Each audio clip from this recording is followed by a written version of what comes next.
ഞങ്ങളുടെ മനസ്സിലൊക്കെ മോശപ്പെട്ട ചിന്തകളൊക്കെ വരുന്നുണ്ട് നബിയെ എന്ന് സ്വഹാബിമാര് പറഞ്ഞപ്പോ നബി സല്ലല്ലാഹു അലൈഹി വസല്ലം തങ്ങൾ കൊടുത്ത മറുപടി ദാക സ്വരീഹുൽ ഈമാൻ, അത് ശരിയായ ഈമാനാണ്.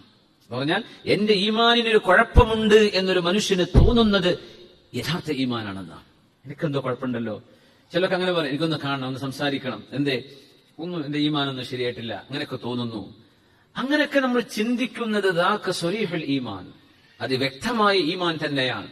വേറെ ഹദീസിൽ നബി തങ്ങൾ പറഞ്ഞു, അൽഹംദുലില്ലാഹ് അല്ലദീ റദ്ദ കൈദഹു ഇലാ വസ്വസത്തിൻ, പിശാചിന്റെ ദുർബോധനം ഒരു വസ്വാസായിട്ട് അല്ലാഹു ഒതുക്കി തന്നില്ലേ, അതിന് അൽഹംദുലില്ലാഹ്. അതൊരു വസ്വാസാണ്, അത് സാരമില്ല, നമുക്ക് മനുഷ്യന്മാരല്ലേ, ചിന്തകൾ മോശപ്പെട്ടത് കൽബിലൂടെ കടന്ന് കയറിപ്പോകും.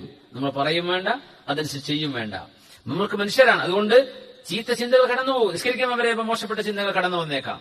അതൊന്നും നമ്മൾ എന്ത് ചെയ്യരുത്, നിരാശപ്പെട്ടു പോകരുത്. അല്ലാഹുവിനോട് സബാത്തിനെ ചോദിക്കുക, ഇസ്തിഖാമത്തിനെ ചോദിക്കുക.